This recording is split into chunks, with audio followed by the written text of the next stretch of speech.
मित्रहो, भारतीय जनता पार्टी या पक्षाने संपूर्ण देशभरात आता मित्र जमवायला सुरुवात केल्याचं आपण या निवडणुकीमध्ये पाहतोय।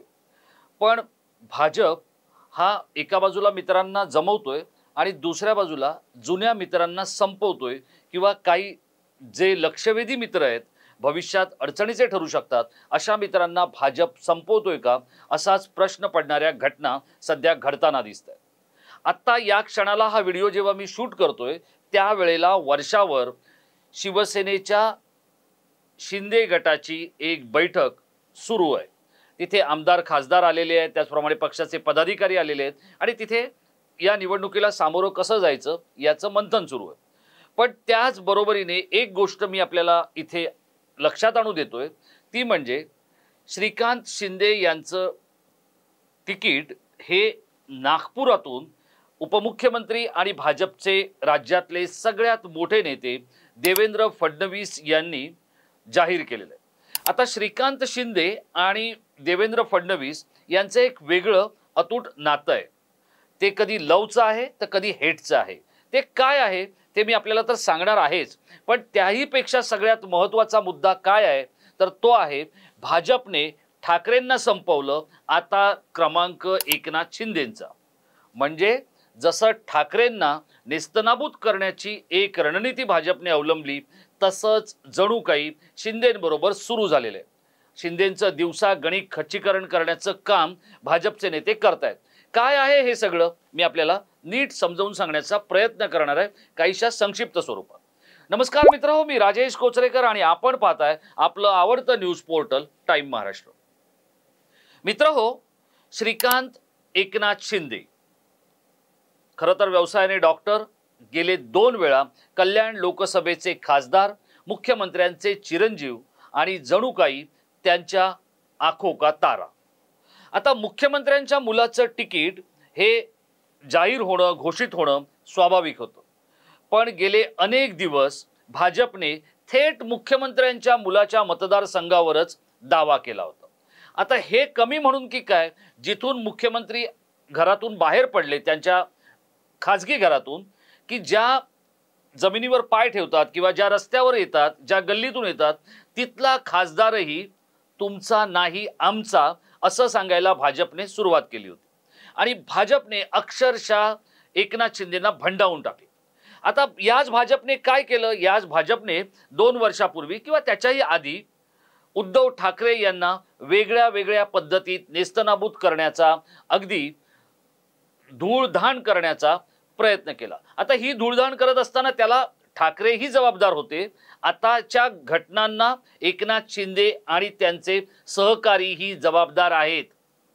हे कसं तेही मी आपल्याला सांगणार आहे। ज्या वेळेला ही सगळी मंडळी एकनाथ शिंदेंबरोबर गेली, आता एकनाथ शिंदे यांनी जे काही बंड केलं शिवसेनेमध्ये ठाकरेंबरोबर, त्यानंतर त्यांच्याबरोबर जे 40 आमदार गेले, त्याच्या पाठोपाठ खासदार गेले। आता एकनाथ शिंदेंबरोबर गेलेले खासदार कोणते कोणते आहेत ते आपण बघूया। आता या खासदारांमध्ये कोण आहे तर पहिल्या दिवसापासून साहजिकच त्यांचा मुलगा कल्याणचा खासदार डॉक्टर श्रीकांत शिंदे, त्याचप्रमाणे राहुल शेवाळे दक्षिण मध्य मुंबईचे, हेमंत पाटील हिंगोलीचे, प्रतापराव जाधव बुलढाण्याचे, कृपाल तुमाने रामटेकचे, यवतमाळ वाशिमच्या भावना गवळी, मावळच्या श्रीरंग बारणे, संजय मंडलिक कोल्हापूरचे, धैर्यशील माने हातकणंगलेचे, शिर्डीचे सदाशिव लोखंडे, नाशिकचे हेमंत गोडसे, पालघरचे राजेंद्र गावित आणि वायव्य मुंबईचे गजानन कीर्तिकर। आता हे जे काही खासदार गेले त्यापैकी सगळ्यात पहिल्यांदा तिकीट कापण्याचं काम जर कोणाचं झालं असेल तर ते गजानन कीर्तिकर यांचं। आता तिकीट ज्यांची कापली ते कोण आहेत खासदार तेही आपण पाहूया। तिकीट ज्यांची कापली आहेत यंदा त्यातले सगळ्यात पहिले होते ते म्हणजे ज्येष्ठ नेते गजानन कीर्तिकर, त्यानंतर रामटेकचे कृपाल तुमाने, त्याच्या पाठोपाठ होते हिंगोलीचे हेमंत पाटील, त्यांचं तर नाव जाहीर केलं आणि तिकीट कापलं, यवतमाळच्या भावना गवळी, नाशिकचे हेमंत गोडसे आणि रत्नागिरी सिंधुदुर्गची जी जागा आहे तिथे शिवसेनेचे खासदार विनायक राऊत हे ठाकरेंबरोबर राहिले, त्यामुळे ती जागा सुद्धा न्यायाने पाहिलं तर ती उदय सामंत किंवा शिवसेनेच्या कोणाकडे तरी ती यायला हवी होती। पण ती जागा आता भाजपने आपल्या एका नेत्याला द्यायचं ठरवलेलं आहे. त्या नेत्याचं अधिकृत नाव जाहीर झालेलं नसलं तरी ते नाव नारायण राणे असं आहे.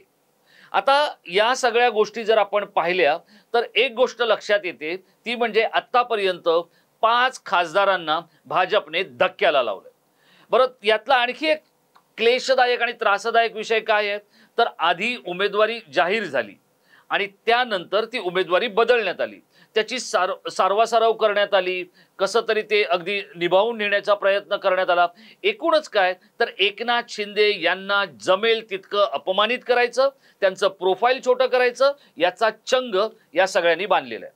बरं, आता यातले जे काही खासदार आहेत ते जर समजा पुन्हा ठाकरेंकडे गेले तर तो रस्ता सुद्धा बंद आहे. कारण तो रस्ता ठाकरेंनी बंद नाही केलेला आहे, तो रस्ता बंद केलेला आहे भाजपनेच. कारण तिथे पुन्हा जाऊन त्यांचं काहीच होणार नाहीये, कारण या सगळ्यांवरती वेगळ्या वेगळ्या स्वरूपाचे ठपके आहेत. आता हे ठपके जर काढायचे असतील तर भाजपची वॉशिंग मशीन लागणारच, कारण दुसरी कोणतीही वॉशिंग मशीन एवढे मोठे डाग धुवून काढू शकत नाही. आता हे होत असताना एकनाथ शिंदे राज्याचे मुख्यमंत्री आहेत. पहिल्या यादीमध्ये डॉक्टर श्रीकांत शिंदेंचं नाव अपेक्षित होतं, तिथल्या लोकांनाही वाटत होतं की श्रीकांत शिंदे असतील, पण असं झालेलं नाही. श्रीकांत शिंदे यांच्या कल्याण लोकसभेची उमेदवारी ही थेट नागपूरमधून जाहीर झालेली आहे आणि ती कोणी केलेली आहे, तर ती उपमुख्यमंत्री आणि राज्यातले भाजपचे सगळ्यात मोठे नेते आणि श्रीकांत शिंदेंचे संकटमोचक देवेंद्र फडणवीस यांनी ती जाहीर केलेली आहे. आता ते संकटमोचक कसे ते मी तुम्हाला नंतर सांगेन, पण याच्यातून एक गोष्ट स्पष्ट काय झाली, तर श्रीकांत शिंदेंना स्थानिक भाजपच्या काही पदाधिकाऱ्यांचा विरोध होता आणि याचे कॅप्टन कोण होते, तर रवींद्र चव्हाण. आता रवींद्र चव्हाण हे कधीच जाहीरपणे एक स्पष्ट वाक्य पूर्णपणे बोलत नाहीत. ते तोंडातल्या तोंडात पुटपुटतात, काही गोष्टी आपल्या जवळच्या सहकाऱ्यांच्या कानात सांगतात आणि विरोधकाचं कार्यक्रम करून टाकतात. म्हणजे जयंत पाटील जास्त तोंड उघडून बोलतात की रवींद्र चव्हाण जास्त तोंड उघडून बोलतात, याचा जर आपण याची स्पर्धा लावली तर कदाचित जयंत पाटलांनंतर उपविजेता होण्याचं काम हे रवींद्र चव्हाणच करू शकतात. पण याच रवींद्र चव्हाणांनी अनेक शिवसेनेच्या नेत्यांना, भाजपमधल्या दिग्गजांना अक्षरशः भंडावून सोडले. याच रवींद्र चव्हाणांनी श्रीकांत शिंदेंच्या विरोधातली पहिली वाद काढली. अर्थात त्याला श्रीकांत शिंदे थोडेसे जबाबदार आहेत आणि अधिक जबाबदार आहेत ते श्रीकांत शिंदेंच्या अवतीभोवतीचं कोंडाळं असं राजकीय वर्तुळात कल्याणमध्ये बोललं जातं. पण हा जरी भाग असला तरी पण श्रीकांत शिंदेंची उमेदवारी पहिल्या यादीत जाहीर झाली नाही, त्यानंतर अख्खी शिवसेना काहीशी शहारून गेली की हे काय घडलं. तिकीट वाटपाचे अधिकार, जागांचे अधिकार हे जरी चर्चेसाठी प्रामुख्याने मुख्यमंत्री शिंदेंच्या हाती असले तरी ते आपल्या मुलाचं तिकीट जाहीर करू शकले नाहीत. इतकी कोंडी किंवा कोंडमारा हा भाजपने स्वतः शिंदेंचा केलेला आहे आणि त्यामुळे इतर सहकाऱ्यांची तिकीट तर सोडाच, मुलाचंही तिकीट करू दिलं नाही, अशी परिस्थिती भाजपने त्यांच्यावर आणली. आता हे सगळं होत असताना हेमंत पाटील असतील किंवा भावना गवळी असतील, आता या ज्या भावना गवळी आहेत या आपल्या सगळ्यांना ठाऊक आहेत.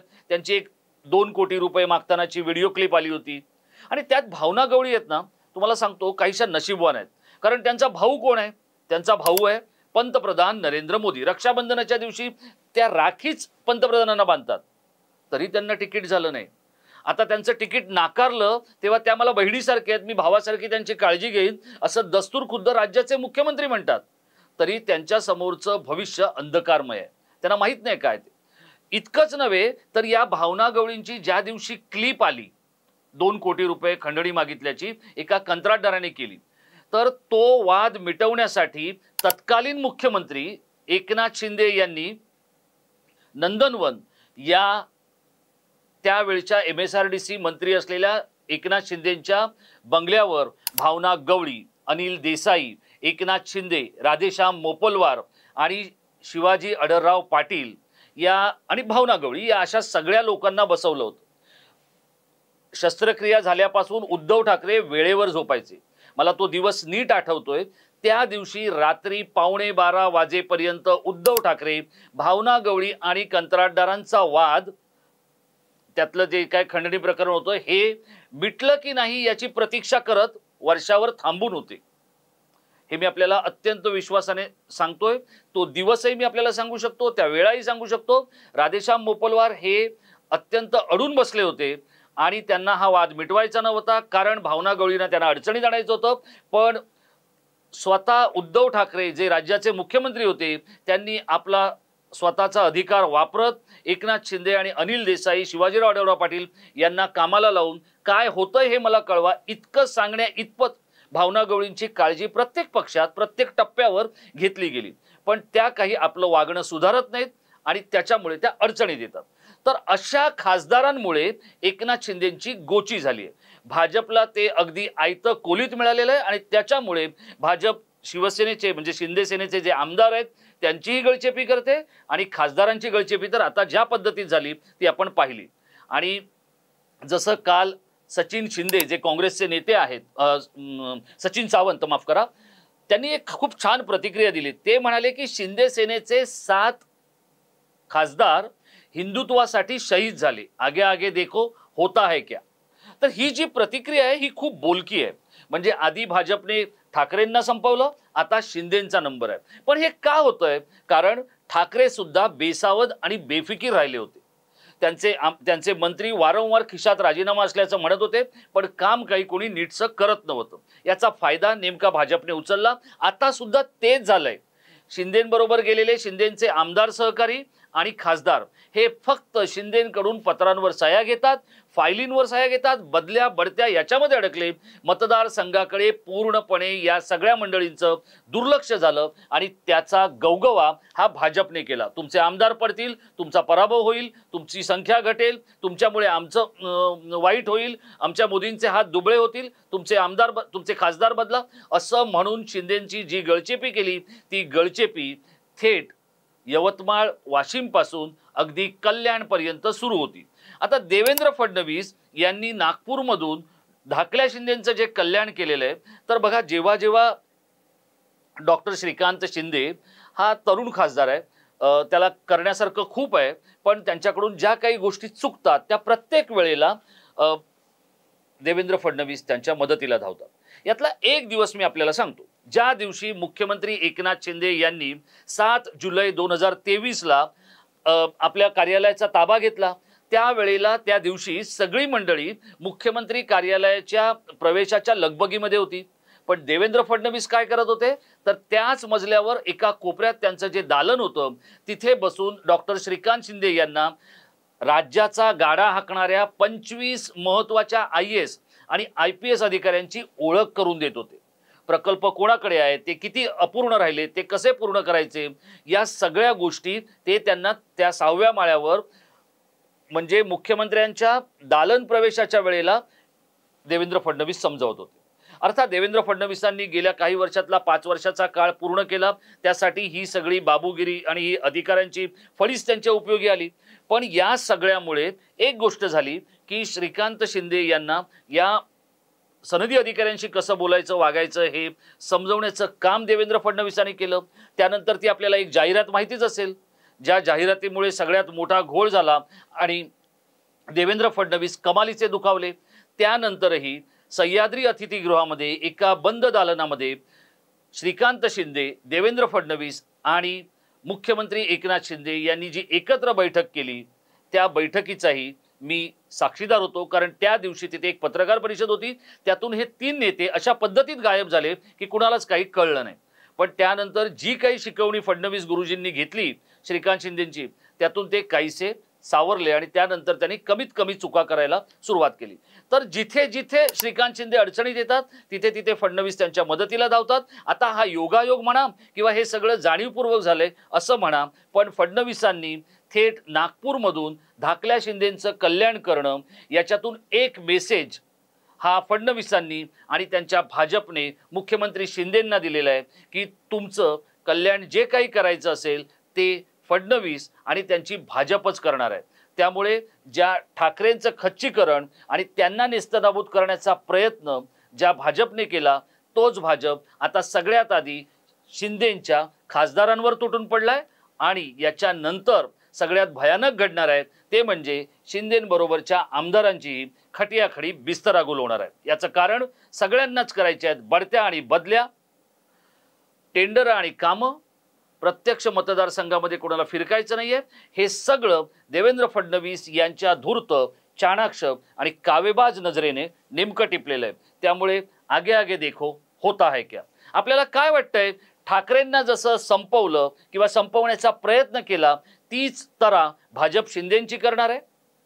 आजही मुख्यमंत्री शिंदेंपेक्षा देवेंद्र फडणवीस वरचढ होण्याचा प्रयत्न करतायत। आता खासदारांची तिकीटं कापली, आमदारांची तिकीटही अशाच क्रूरपणे कापली जातील असं आपल्याला वाटतं का? हा व्हिडिओ आपल्याला कसा वाटला ते तर आपण आम्हाला कळवाच, पण आमच्या कॉमेंट ज्या काय आमचा इनबॉक्स आहे त्यामध्ये कॉमेंट्स करून भाजपबद्दलचं आपलं मत कळवा। आपण हा व्हिडिओ शेवटपर्यंत पाहिला असेल अशी मी अपेक्षा करतो आणि आपल्याला तो आवडला असेल तर तुम्ही तो लाईक करून शेअर करायला विसरू नका। हा व्हिडिओ आपण आपल्या जास्तीत जास्त प्रियजनांपर्यंत पोहोचवाल आणि जर तुम्ही अजूनही मित्रहो टाइम महाराष्ट्र सबस्क्राइब केलं नसेल तर एकदा सबस्क्राइब करून बघा, तुमची निराशा होणार नाही इतकाच मी शब्द देतो आणि इथे थांबतो। धन्यवाद।